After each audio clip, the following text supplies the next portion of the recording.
Close your eyes if you feel comfortable doing so. Take a deep breath. Let your shoulders drop. Feel the weight of the day beginning to lift from your mind. Tonight, we journey together through a story that has touched hearts for over 2,000 years. The story of a prince who became a teacher, a seeker who found truth, a human being who discovered something profound about the nature of existence itself. You might think that ancient stories have little to do with our modern lives, but as we'll discover together, the questions that drove this young prince are the same ones that stir in your heart today. The search for meaning, the desire to understand suffering, the longing for peace. In a kingdom nestled between the mountains and the plains, in what we now call Nepal, a child was born into luxury beyond imagination. His name was Siddhartha Gautama. The year was around 563 BCE, though time flows differently in stories like these. Picture, if you will, a palace that seemed to float above the earth. Golden spires reaching toward the sky. Gardens where every flower bloomed in perfect harmony. Fountains that sang gentle melodies as water danced in the sunlight. You might wonder what it would feel like to be born into such abundance. Perhaps you've experienced moments of plenty in your own life, or perhaps you've dreamed of such comfort. Both experiences teach us something about the human heart. The child's father, King Suddhodana, gazed upon his newborn son with eyes filled with both love and ambition. He had consulted the wisest seers in the kingdom, and their prophecy echoed in his mind like a distant bell. This child, they had said, will become either a great king who rules the world, or a great teacher who shows the world the path to liberation. Think about the prophecies spoken over your own life, the dreams your parents had for you, the expectations that shaped your early years. How do these invisible forces still move through your daily choices? The king made a decision that would ripple through centuries. He would ensure his son never encountered suffering, never saw old age, sickness, or death, never felt the sting of want or the weight of sorrow. As Siddhartha grew, his world became a masterpiece of careful construction. Every sight, every sound, every experience was curated to create perfect happiness. The palace gardeners would remove any flower that showed signs of wilting before dawn broke. Servants would quietly replace anything that showed wear. The prince saw only young, healthy, beautiful faces, only joy, only celebration, only the peak of human experience. You might think this sounds like paradise, and in many ways it was. Siddhartha learned from the greatest teachers. He mastered archery, swordsmanship, philosophy, and the arts. He wore silk that felt like captured moonlight. He ate fruits that tasted like concentrated sunshine. But consider your own experience. Have you ever felt a strange emptiness in the midst of abundance? A restlessness that no pleasure could quite soothe? The human heart, it seems, is designed for something deeper than endless comfort. By the time Siddhartha reached his 16th year, he had grown into a young man of extraordinary presence. His dark eyes held intelligence and kindness. His voice carried the authority of one born to lead, yet remained gentle as rainfall. The king arranged for his son to marry Yasodhara, a princess whose beauty was spoken of in neighboring kingdoms. Their wedding was a celebration that lasted for days.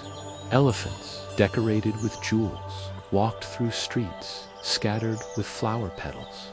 Musicians played melodies that seemed to make the very air dance. Think about the celebrations in your own life, the moments of joy that felt perfect, complete. Did they satisfy something deep within you? Or did they leave you somehow still searching? Siddhartha and Yasodhara's love grew like a garden tended by patient hands. They laughed together in pavilions overlooking lotus ponds. They danced under stars that seemed to have been arranged just for them. In time, they welcomed a son, Rahula, whose name means fetter, though none could have guessed the significance of this name at the time. The prince had everything a human heart could desire: love, family, purpose, luxury, respect. Yet sometimes, in the quiet moments between one pleasure and the next, he would feel something stirring, a question without words, a restlessness without name. Have you felt this stirring in your own life? This sense that there might be something more, something beyond the cycle of desire and satisfaction? As Siddhartha approached his 29th year, the questions grew stronger. Late at night, when the palace was quiet except for the whisper of silk curtains in the breeze, he would stand on his balcony and gaze out at the walls that enclosed his perfect world. What lay beyond those walls? What experiences did other human beings have that he had never known? The very protection that his father had built around him began to feel like a beautiful prison. You might recognize this feeling, the sense that the life you've built, however comfortable, might be limiting you, the suspicion that growth requires stepping beyond familiar boundaries. The prince began to ask his servants questions that made them uncomfortable. Have you ever seen anyone who was not young and beautiful? Do flowers ever die? What happens to people when they grow old? The servants, bound by the king's commands, would redirect his attention to new pleasures: a rare musical instrument from distant lands, a feast prepared by chefs from across the kingdom, a performance by dancers whose movements seemed to defy the laws of nature. But the questions would not be silenced.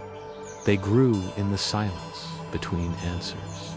They echoed in the empty spaces between distractions.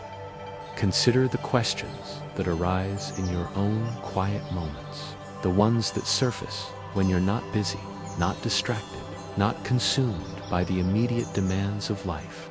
What do these questions tell you about the direction your soul wants to travel? The prince's restlessness began to show in small ways. He would sometimes stop mid-conversation, as if listening to something no one else could hear. He would touch objects, a silk scarf, a golden cup, a precious stone, as if trying to understand their true nature.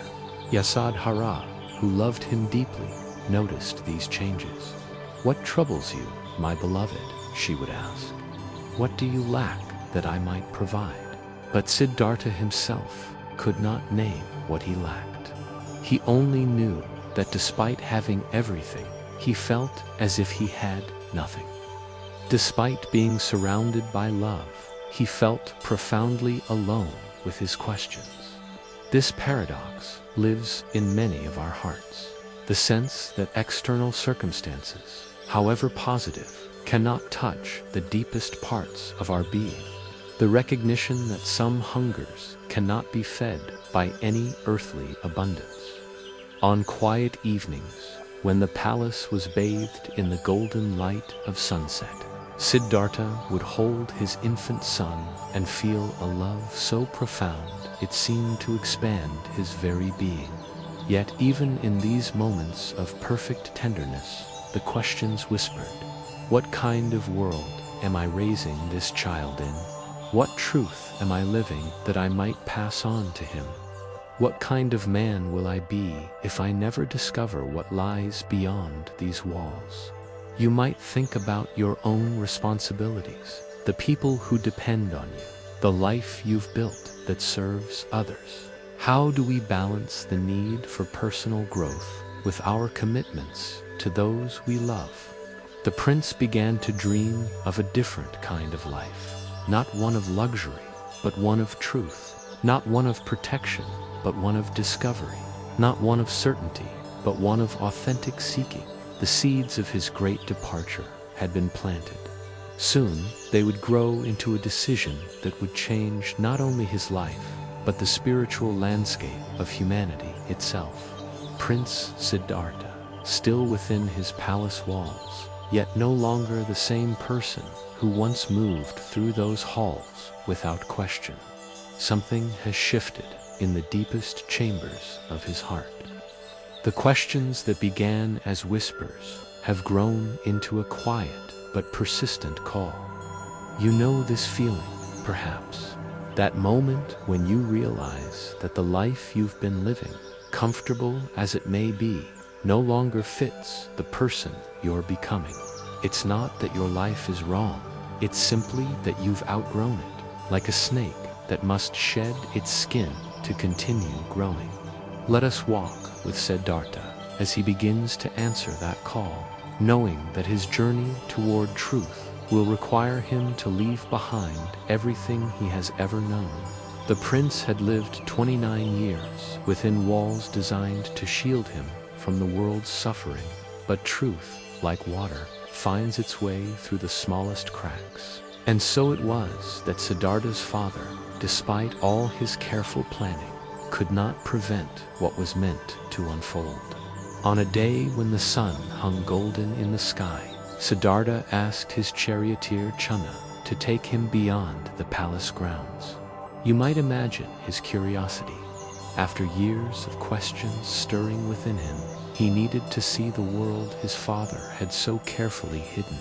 As their chariot moved through the streets, Siddhartha's eyes fell upon an elderly man bent with age, his hair white as winter clouds, his steps slow and deliberate.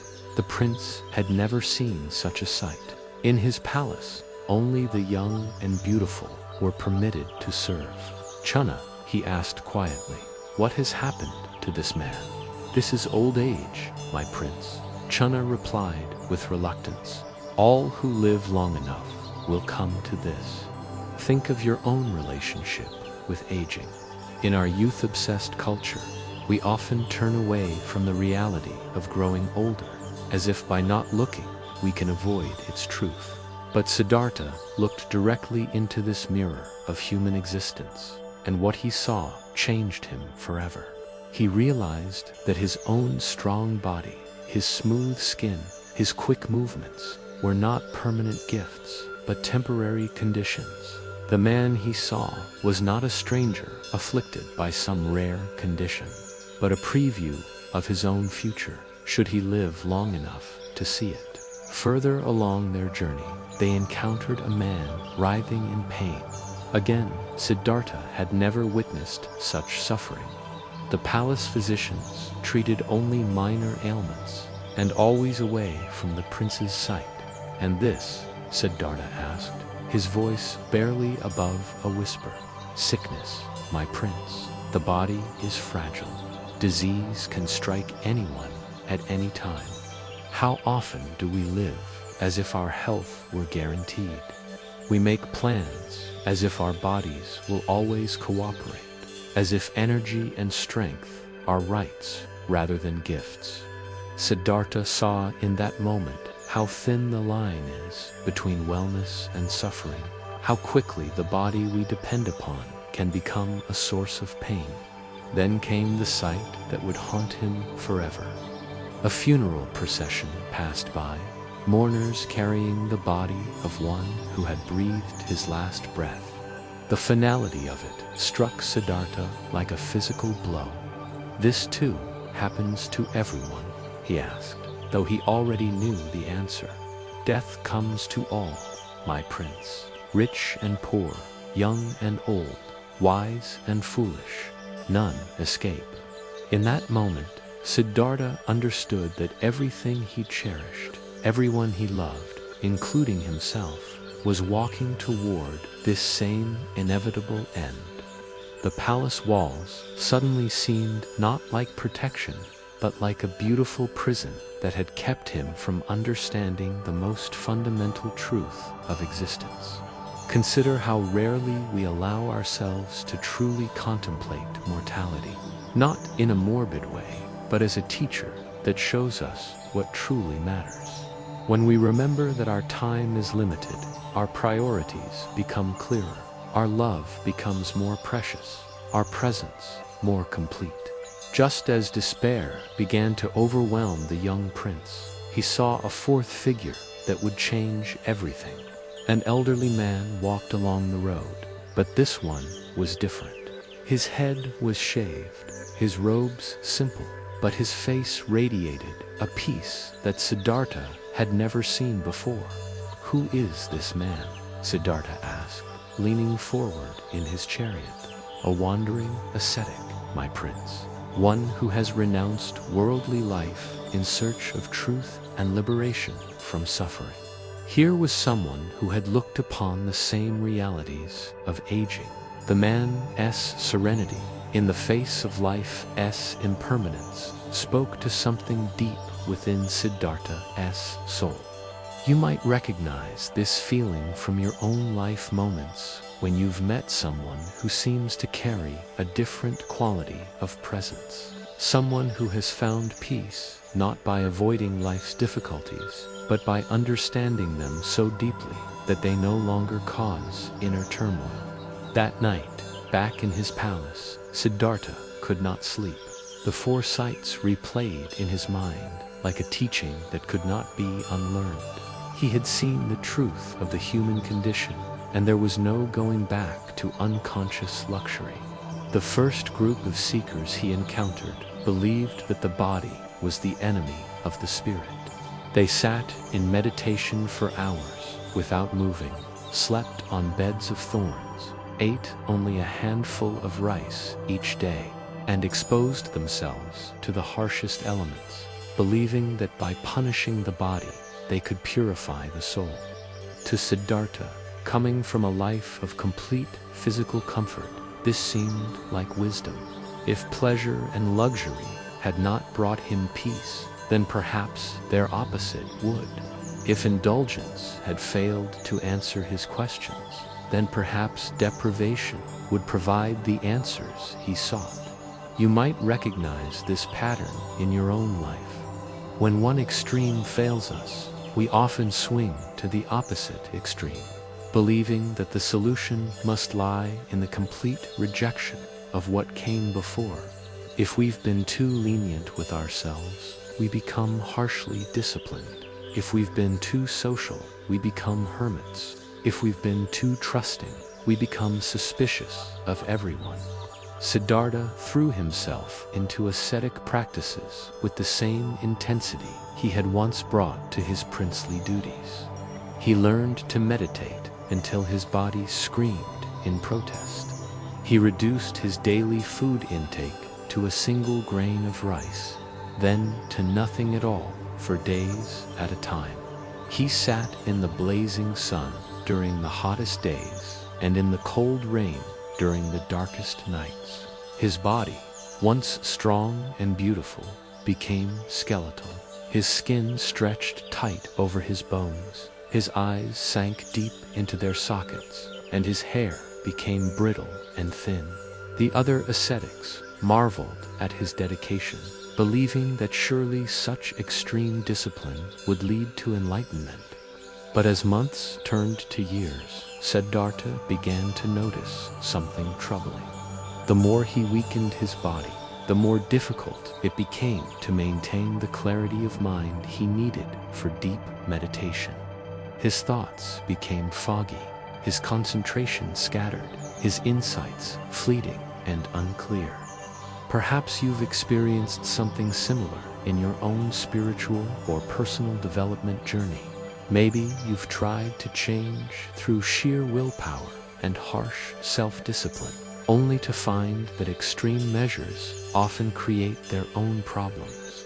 The diet that's too restrictive leads to binge eating. The exercise routine that's too intense leads to injury and burnout. The meditation practice that's too rigid leads to resistance and rebellion. The work schedule that demands too much leads to exhaustion and resentment.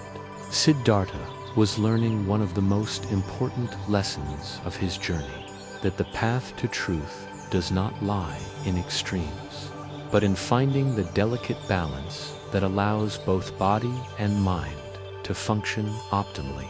A weak body cannot support a strong mind, just as an indulgent body cannot either.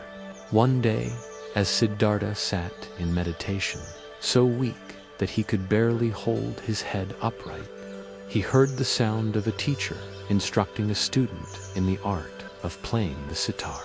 If you tune the strings too tight, the teacher said, they will break. If you tune them too loose, they will not make music. The beautiful sound comes when they are neither too tight nor too loose, but tuned to just the right tension. In that moment, Siddhartha understood. The path he sought was not about rejecting the body or indulging it, but about finding the middle way between extremes, just as a musical instrument needs proper tuning to create beautiful music. A spiritual seeker needs to find the right balance to create a life of wisdom and peace. This insight applies to so many areas of our lives. In relationships, we need boundaries that are neither too rigid nor too permeable. In work, we need dedication that is neither obsessive nor casual. In self-care, we need practices that are neither neglectful nor narcissistic. That evening, Siddhartha made a decision that shocked his fellow ascetics when a village girl named Sujata offered him a bowl of milk and rice. He accepted it gratefully and ate until his strength began to return. The other ascetics were horrified. "You have broken your vows," they cried. "You have given in to worldly desires. You are no longer worthy to seek enlightenment with us." And they left him alone by the river, convinced that he had abandoned the spiritual path. But Siddhartha felt more peaceful than he had in years. As nourishment returned to his body, clarity returned to his mind. He realized that he had learned something invaluable from his time with the ascetics. But now it was time to forge his own path, one that honored both the needs of the body and the aspirations of the spirit. Sometimes the people who have been walking alongside us cannot understand when we need to change direction. They may see our growth as betrayal, our evolution as abandonment. But true spiritual maturity sometimes requires the courage to disappoint others in order to remain true to our deepest understanding. Alone by the river, his body slowly recovering its strength, Siddhartha reflected on the journey that had brought him to this moment. He had lived in a palace of unlimited pleasure and found it empty. He had practiced asceticism to the point of near death and found it equally barren. Neither extreme had brought him closer to understanding the nature of suffering or the path to liberation. But perhaps that was the teaching. Perhaps the very seeking of extremes was part of the problem. What if the answer lay not in choosing between pleasure and pain, but in understanding both so deeply that neither could disturb his inner peace? What if the goal was not to eliminate all desires, but to understand the nature of desire itself? In your own life, you might notice how this principle applies. True health comes not from avoiding all foods that bring pleasure, but from eating with awareness and balance. True emotional maturity comes not from suppressing all feelings, but from experiencing them without being overwhelmed by them.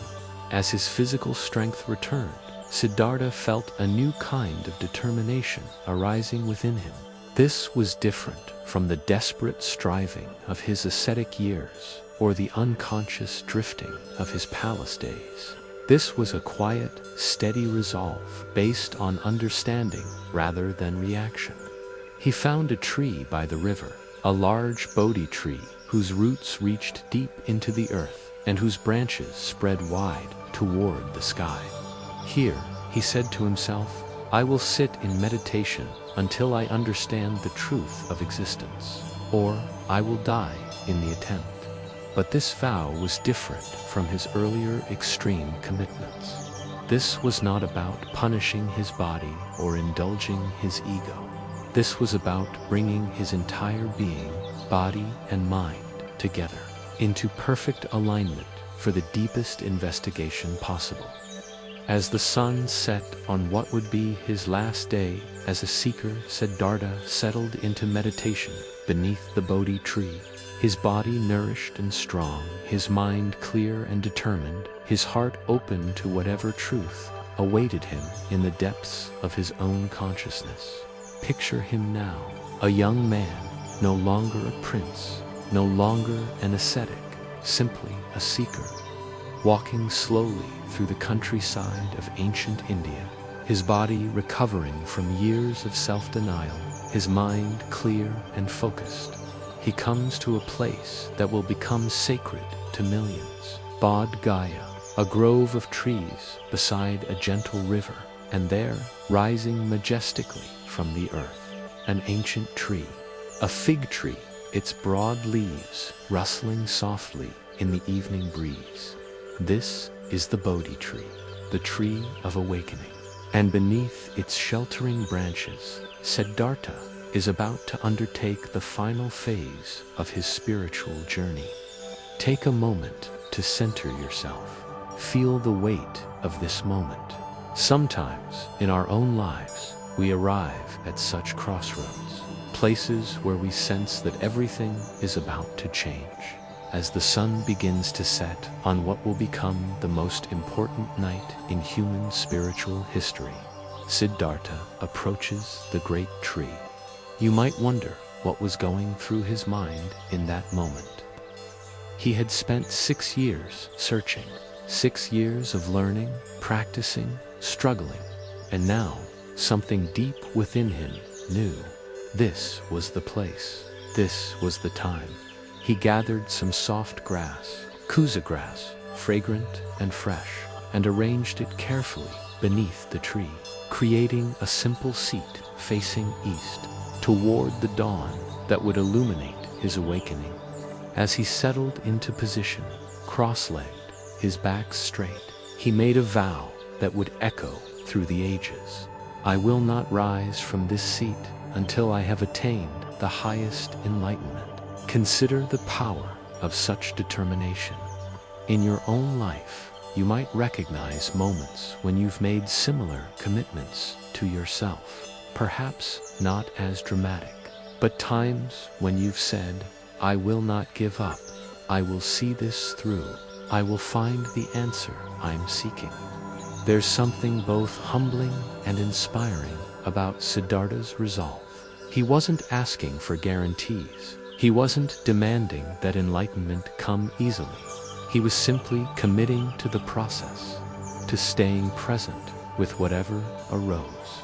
As darkness began to fall around him, the sounds of the day creatures giving way to the night, Siddhartha closed his eyes and began the deepest meditation of his life.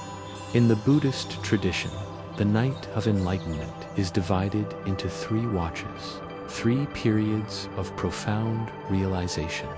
During the first watch, as midnight approached, Siddhartha's consciousness began to expand in ways that challenged everything we normally think of as possible. His awareness reached back, far back, through the veils of time, and he began to perceive his previous lives, life after life after life, stretching back through countless centuries. Now, you might think, past lives, really, and that's perfectly natural. Whether or not you believe in reincarnation isn't what matters most here. What matters is what this experience represented. Siddhartha was seeing the vast web of interconnection, the way every action, every choice, every moment of kindness or cruelty ripples outward, creating consequences that extend far beyond what we can normally see. He saw himself as a merchant in one life, learning about honesty and fairness in trade, as a farmer in another, understanding the patience required to nurture growth as a mother, experiencing the fierce protectiveness and unconditional love that comes with caring for a child. In some lives, he made choices he was proud of, acting with wisdom and compassion. In others, he saw the pain that came from selfishness and hatred.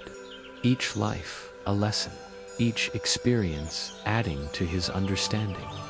You might find your own version of this insight, not necessarily through mystical visions of past lives, but through recognizing the long arc of your own growth, the way experiences from your childhood still influence you today, the way patterns repeat in your relationships, the way wisdom accumulates slowly, sometimes painfully, over time. Or perhaps you've felt the sense of deep connection when you've studied history, recognizing that the struggles and joys of people who lived centuries ago are so different from your own, that the human heart has always grappled with love and loss, hope and fear, the search for meaning. As Siddhartha's consciousness continued to expand, he began to see not just his own past lives, but the past lives of all beings, the vast tapestry of existence, every creature, every consciousness, moving through time, learning, growing, evolving. And with this vision came a profound understanding that suffering isn't random, that the pain and joy we experience aren't arbitrary. They're part of a vast process of learning and awakening. This doesn't mean that suffering is good, or that we should be passive in the face of pain, but it means that even our difficulties can be teachers, that nothing in our experience is wasted, that every moment of consciousness is precious.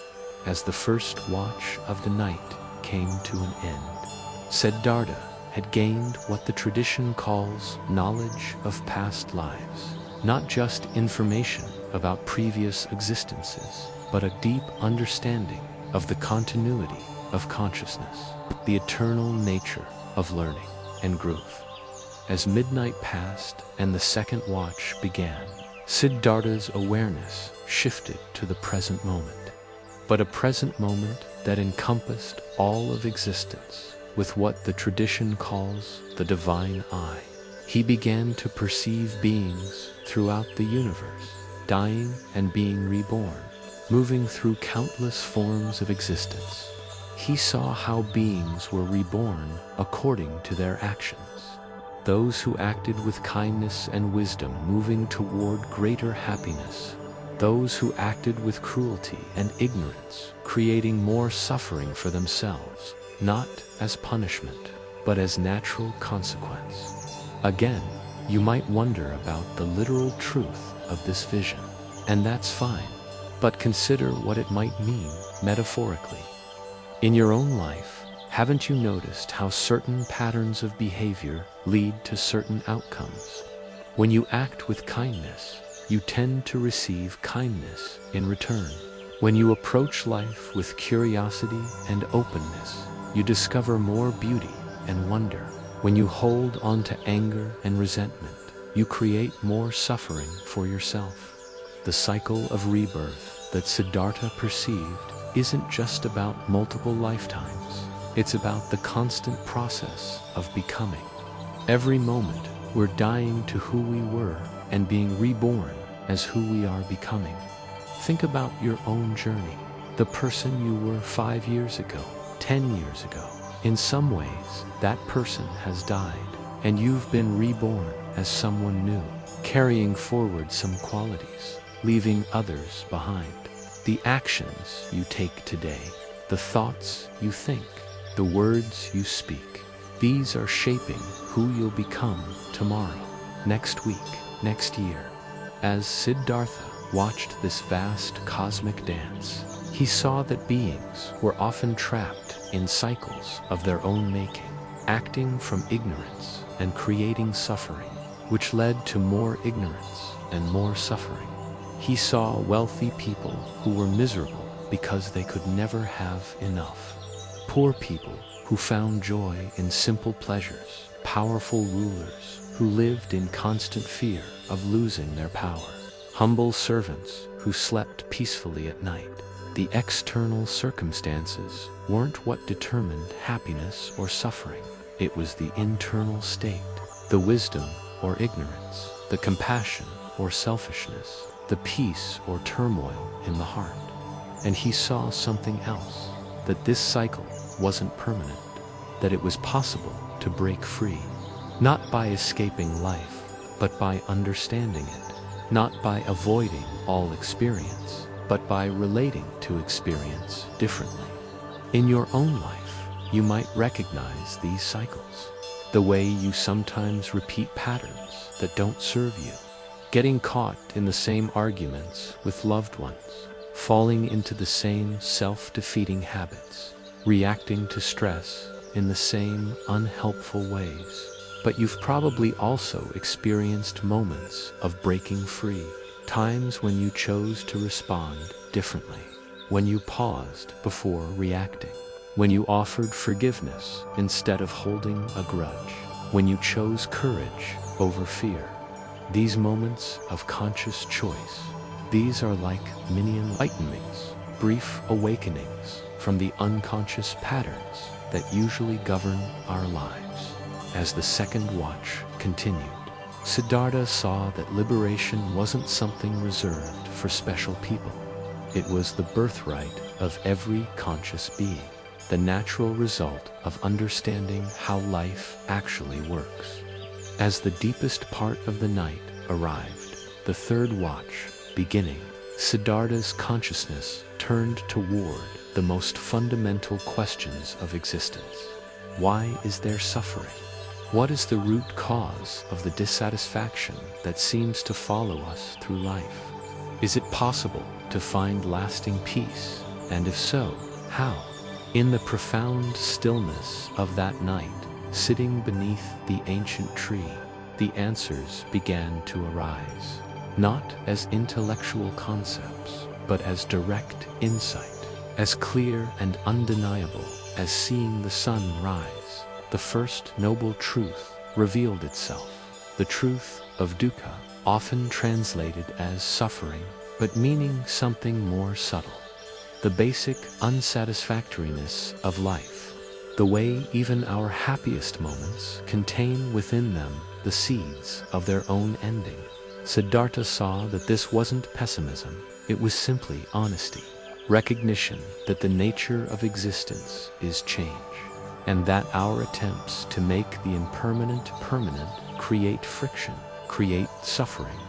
You know this truth in your own experience, the way even the most wonderful vacation must end, the way even the deepest love carries with it the possibility of loss, the way achieving a long-sought goal often brings not lasting satisfaction, but simply new desires. This isn't meant to make you depressed. It's meant to help you stop banging your head against the wall of reality, to stop demanding that life be other than it is.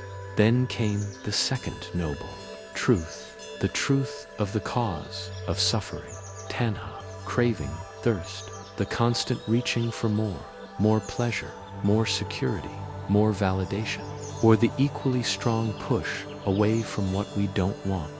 Siddhartha saw how this craving operates, how we're constantly trying to arrange our experience, grasping at what we like, pushing away what we don't like, never quite able to rest in what simply is.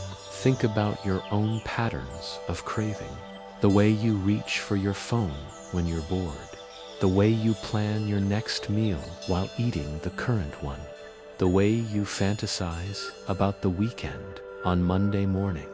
It's not that wanting things is wrong. It's that when wanting becomes a desperate need, when our happiness depends entirely on getting what we want or avoiding what we don't want, we become slaves to our cravings. But then, like dawn breaking after the longest night, came the third noble truth, the truth that liberation is possible, that the cycle of suffering can end, that there is a peace that doesn't depend on circumstances. Nirvana, not a place you go to after death, but a way of being available right here, right now. When craving ceases, when we stop trying to be somewhere else, someone else, experiencing something else, when we can rest in the simple fact of being alive. You might have tasted this peace yourself, perhaps in moments of deep meditation, or while watching a sunset, or holding a sleeping child. Times when the mind's constant commentary stopped, when you weren't wanting anything to be different, when there was just presence, just being. These moments show you that peace isn't something you have to create. It's something you have to stop obscuring. It's your natural state when you're not fighting with reality. And finally, the fourth noble truth, the path that leads to the end of suffering.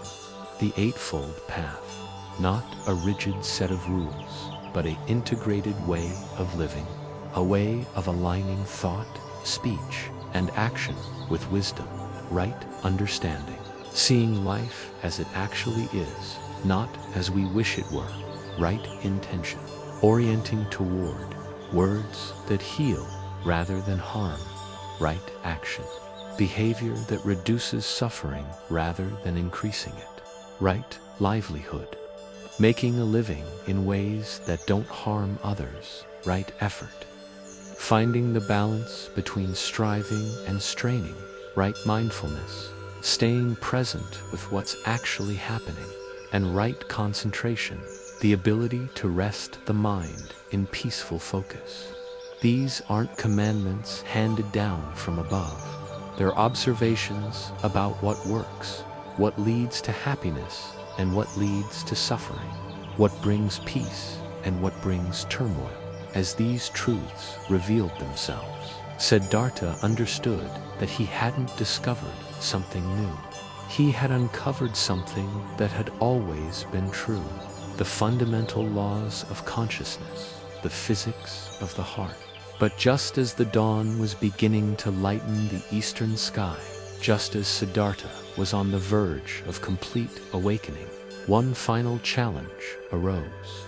Mara appeared, the tempter, the personification of everything that keeps us trapped in cycles of suffering. In the Buddhist tradition, Mara represents doubt, fear, desire, and the ego's desperate attempts to maintain control.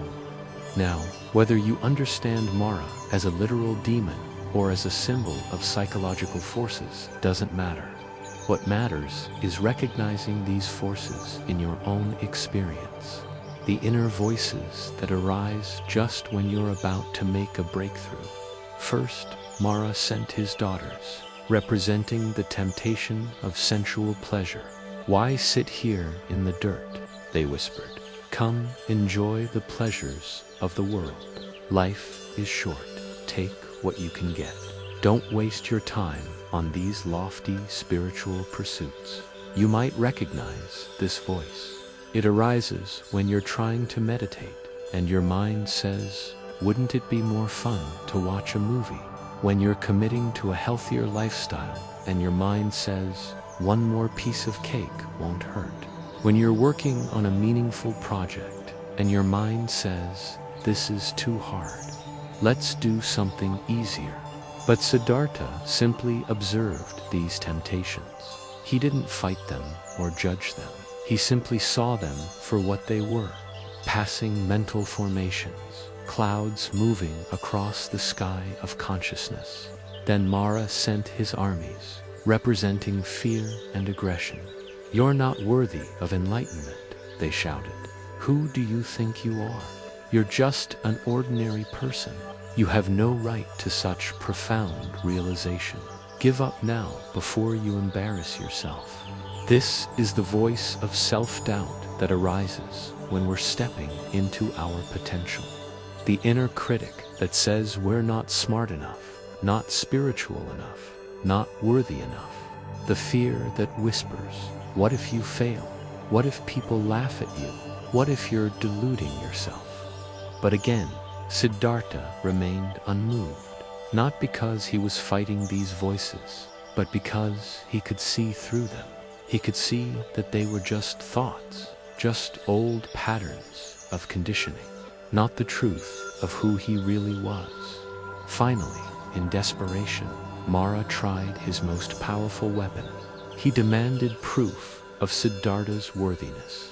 What right do you have to sit in the seat of enlightenment? Who will bear witness to your spiritual achievements? I have armies of followers. What do you have? And here comes one of the most beautiful moments in the entire story. Siddhartha slowly reached out his right hand and touched the earth, calling the earth itself to witness. The earth is my witness, he said simply. At that touch, the earth shook, not with violence, but with joy, with recognition, bearing witness to countless lifetimes of spiritual practice, to all the moments of kindness and compassion, to the sincerity of his search for truth. This moment is so profound when we're facing our own moments of doubt and fear, when the voices in our head are questioning our worth, our path, our right to happiness. We too can touch the earth. We too can remember that we're supported, that our sincere efforts toward growth and understanding are witnessed, even when no one else sees. The earth beneath you right now has supported countless beings on their journeys toward awakening, has witnessed every act of courage, every moment of love, every sincere prayer for understanding. You're not alone in your spiritual journey. You're part of an ancient lineage of seekers. As Mara's illusions dissolved in the light of truth, the way shadows disappear at sunrise, Siddhartha was left alone again. But now, something fundamental had shifted. The last obstacles to complete awakening had been faced and transcended. And then, as the morning star appeared in the lightning sky, it happened. Complete, perfect enlightenment, Bodhi, awakening. In that moment, Siddhartha became the Buddha, the awakened one, not because he became someone different, but because he finally saw clearly who he had always been. What was this moment like? The tradition tells us it was like waking up from a dream in which he had believed himself to be separate, limited, vulnerable, and suddenly seeing that this separation was an illusion, like a wave suddenly realizing it was always the ocean, like a ray of sunlight recognizing it was never separate from the sun. The boundaries of the small self dissolved, and what remained was boundless awareness, love without object, peace that surpassed all understanding. In that moment, the Buddha saw the true nature of reality, that all beings are interconnected, that suffering comes from the illusion of separation, that compassion is the natural response when we truly understand our unity with all life. He saw that what he had achieved was not special powers or magical abilities, but simply the removal of all the illusions that had obscured his true nature, like wiping the dust from a mirror. The mirror doesn't become something new. It simply reveals the clarity that was always there. And perhaps most importantly, he saw that this awakening was not unique to him, that every being possessed this same fundamental nature, this same capacity for complete peace and understanding, this same Buddha nature. You might think, but I'm not the Buddha. I haven't had such a dramatic awakening, and that's true. But the Buddha's enlightenment reveals something about your own deepest nature, your own capacity for wisdom and compassion, your own potential for freedom from the patterns that cause suffering. Every moment of kindness you've ever felt, every instant of peace you've ever experienced, Every time you've seen through the illusion of separation and felt genuine love for another being, these are glimpses of your own Buddha nature. As the sun rose fully on that momentous morning, the Buddha sat in perfect stillness, not planning what to do next, not celebrating his achievement, simply resting in the fullness of what he had realized. The seeking was over. The question that had driven him from his palace, the longing that had sustained him through years of searching, had found its answer, not in getting something new, but in recognizing what had never been absent. After his enlightenment, the Buddha remained in the area of the Bodhi Tree for 7 weeks, each week spent in a different location nearby, integrating his realization, allowing the profound shift in consciousness to settle. This is such a wise teaching for all of us. When we have moments of insight or breakthrough, we often want to immediately rush out and tell everyone, or we expect ourselves to be completely transformed overnight. But the Buddha shows us another way, the importance of integration, of allowing deep realizations to permeate every aspect of our being, of letting the new understanding ripen. In the first week, he remained sitting beneath the Bodhi tree, simply enjoying the freedom he had found, not doing anything, not trying to be useful or productive, just being present with the profound peace that had been uncovered. In the second week, he stood and gazed at the Bodhi tree with gratitude, honoring the place where his awakening had occurred, not with superstition, but with appreciation, recognizing that places and circumstances can support our spiritual growth. You might find your own version of this, returning with gratitude to a place where you experienced healing or felt particularly close to the sacred, not because the place itself is magical, but because recognizing support and expressing gratitude opens the heart. In the third week, he walked back and forth, a slow, meditative walk, bringing the stillness of sitting into movement, learning to carry the peace of deep meditation into activity. This is one of the most practical aspects of spiritual practice. How do we bring the insights from meditation into daily life? How do we maintain presence while washing dishes, commuting to work, having difficult conversations? During these weeks, the Buddha was also approached by various beings, some who tested his realization, others who simply wanted to bask in the peace they felt in his presence. Each encounter an opportunity to embody his understanding. There's a beautiful story from the fourth week. A terrible storm arose, rain and wind that would have made meditation difficult, but a great serpent, a naga, emerged from the earth, wrapped itself around the Buddha, and spread its hood to shelter him from the storm. Whether you understand this literally or symbolically, it speaks to something profound. When we're truly aligned with our deepest nature, when we're not fighting against life but flowing with it, support appears from unexpected places. The universe itself seems to cooperate with our awakening. By the 7th week, the Buddha had fully integrated his realization. He was no longer someone who had had an enlightenment experience. He was someone whose entire being had been transformed by that experience. Every thought, word, and action now flowed from wisdom rather than ignorance, from compassion rather than selfishness. And then came a moment of decision that would affect the entire course of human history. As the 7th week came to an end, the Buddha faced a profound question. What now?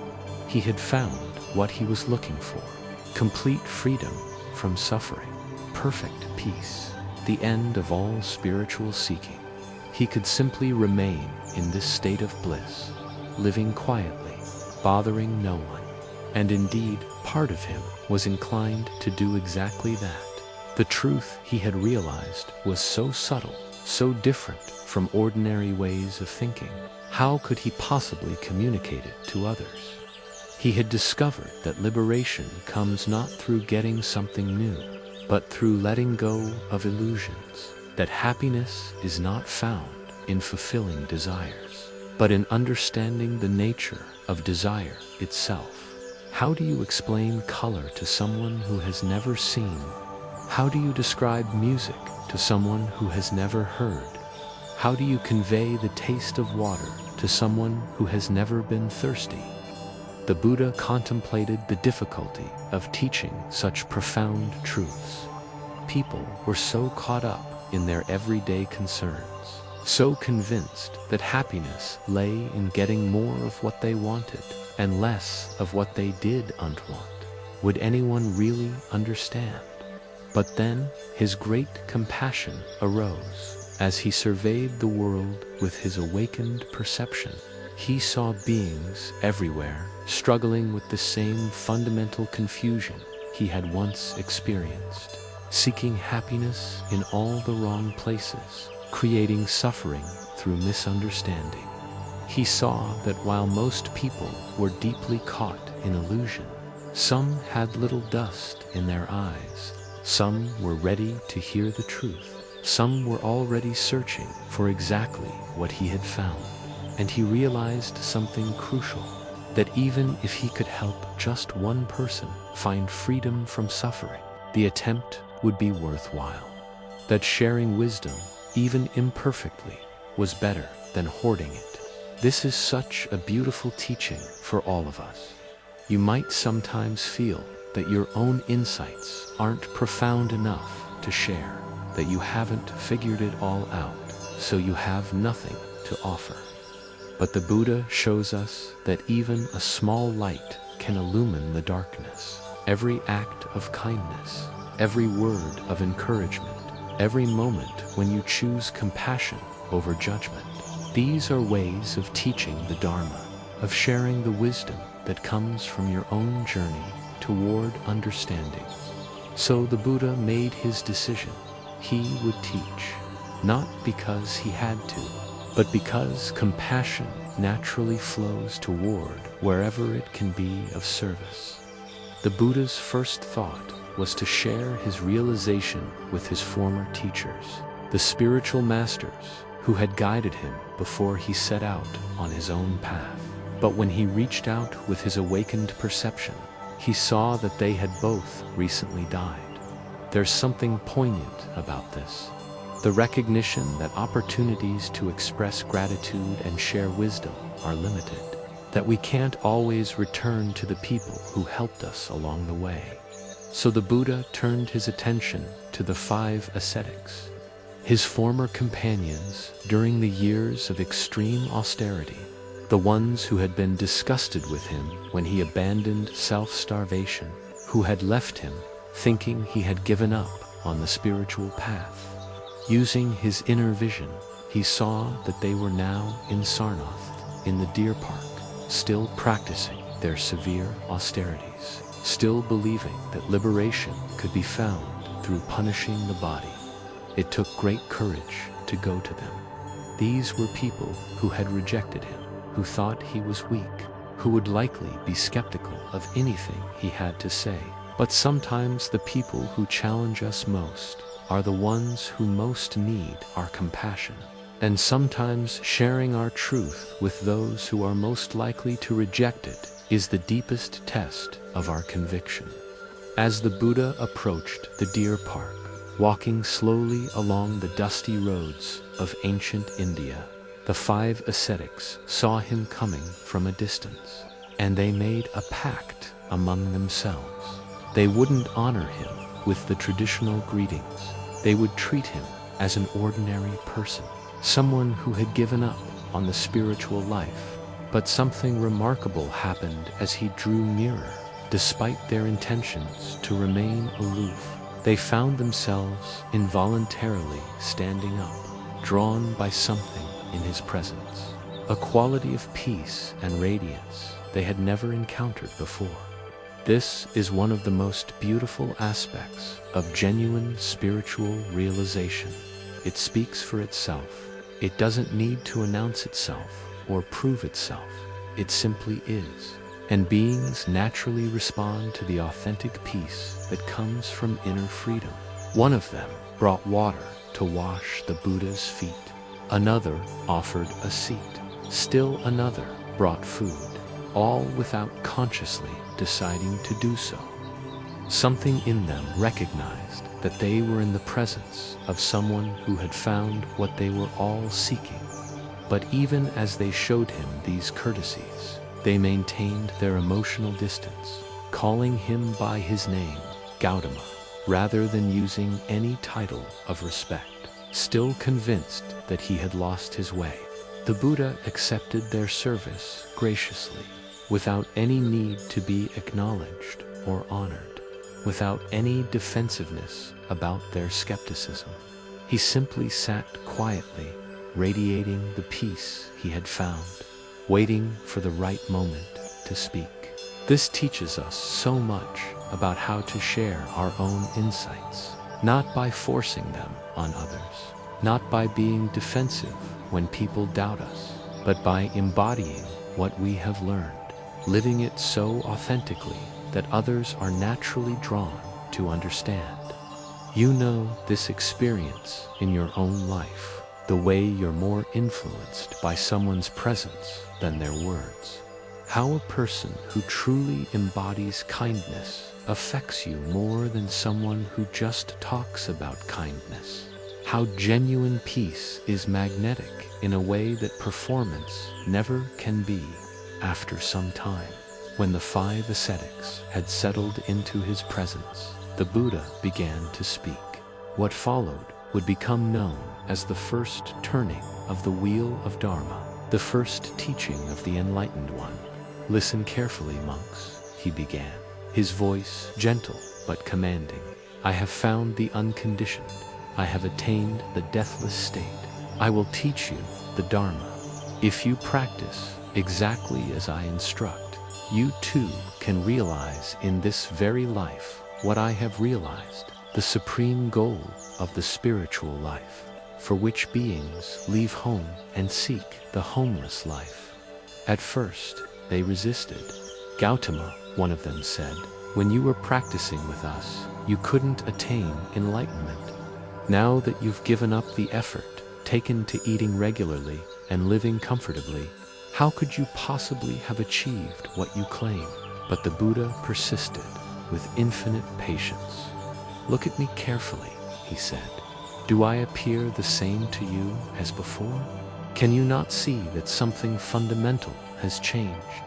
And gradually they began to notice the way he sat with perfect ease, neither tense nor slack, the way his eyes held depths of peace they had never seen, the way his very presence seemed to calm their own restless minds. So they agreed to listen, and the Buddha began to teach them the middle way, the path between extreme indulgence and extreme deprivation, the same insight that had led to his awakening.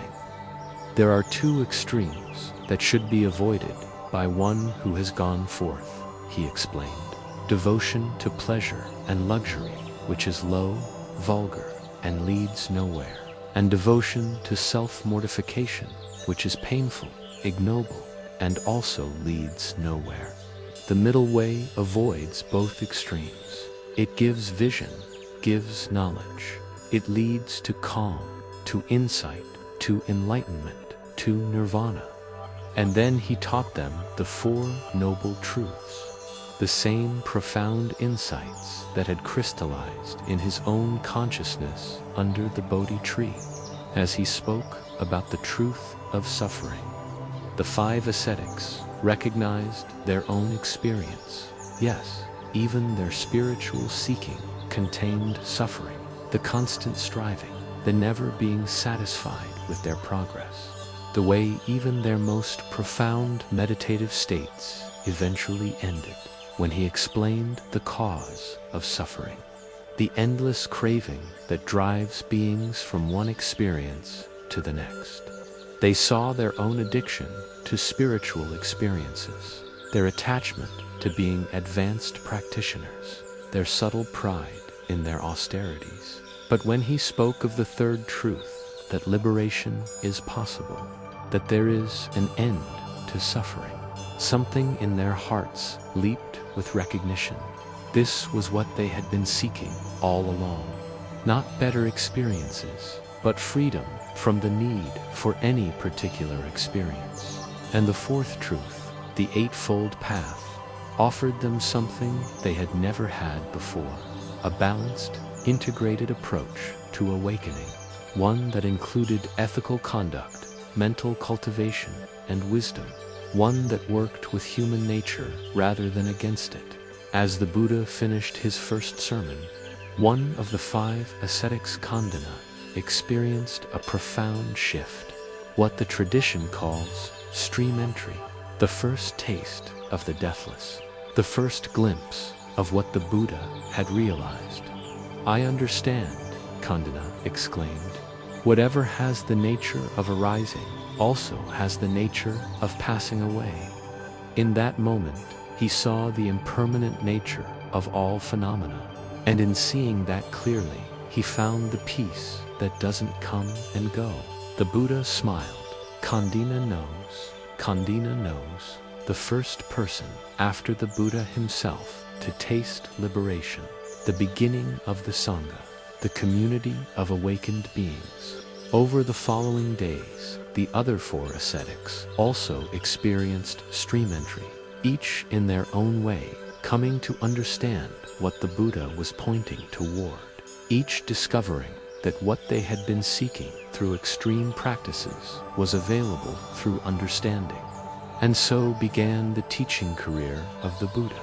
45 years of sharing the Dharma, of pointing beings toward their own inherent freedom, of showing that awakening is not a distant goal, but a present possibility.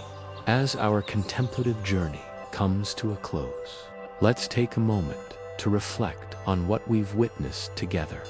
We began with Siddhartha's birth into luxury and privilege, a life of ease that nonetheless couldn't satisfy the deeper longing for truth. We saw his sheltered upbringing and the profound shock of encountering suffering.